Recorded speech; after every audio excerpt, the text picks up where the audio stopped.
দেখো লিঙ্গ পরিবর্তনে প্রথমে যেটা দিয়েছিলাম শ্বশুর, লিঙ্গ পরিবর্তন মানে হচ্ছে পুংলিঙ্গ থেকে স্ত্রীলিঙ্গ বা স্ত্রীলিঙ্গ থেকে পুংলিঙ্গ লিখতে হবে, একে লিঙ্গ পরিবর্তন বলে। ঠিক আছে, উভয় লিঙ্গ থাকলে সেটা তো উভয় লিঙ্গ থাকলে সেটা তো আর পরিবর্তন করা যায় না, উভয় লিঙ্গ মানে পুংলিঙ্গ স্ত্রীলিঙ্গ দুটোই হতে পারে।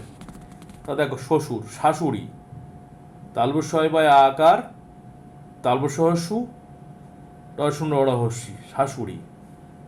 চাকর, চাকর থাকলে হবে ঝি, চাকর ঝি, ভেরি ভেরি ইম্পর্টেন্ট কিন্তু চাকর ঝি।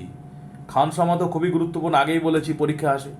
খানসামা, খানসামা থাকলে হয় আয়া, খানসামা থাকলে হয় আয়া, আয়া, ভেরি ভেরি ইম্পর্টেন্ট খানসামা আয়া। আচ্ছা দেওর, ঠিক আছে, দেওর থাকলে হয় ননদ, দেওর ননদ। মাকে জিজ্ঞেস করে বুঝিয়ে দেবে ভালো করে দেওর ননদ কি। আচ্ছা বর, ভালো করে দেখো বর, উদাহরণ দিয়ে বুঝিয়ে দেবে। বর, ঠিক আছে, বর থাকলে হবে কনে বা বউ হতে পারে, দুটোই, যে কোনো একটা লিখবে বা দুটো লিখতে পারো। সাহেব, ভাই লেখো, ভালো করে কথা বলো না, লেখো। সাহেব থাকলে হবে মেম, সাহেব থাকলে হবে মেম, ঠিক আছে।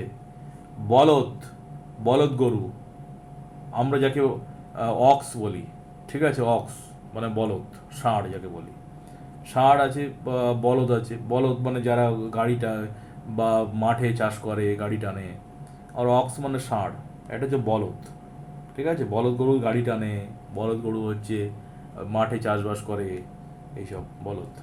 তাহলে বলদ হলে গাই হবে, কাউ, দুধ দেয়, ঠিক আছে, গাই। স্বামী, স্বামী থাকলে কি হবে, স্বামী স্ত্রী। আচ্ছা নবাব, ভেরি ভেরি ইম্পর্টেন্ট, নবাব কিন্তু পরীক্ষা আসে, বেগম, নবাব হবে বেগম। সৎ, সৎ হবে ভেরি ভেরি ইম্পর্টেন্ট, পরীক্ষা আসে, সৎ হবে সতী।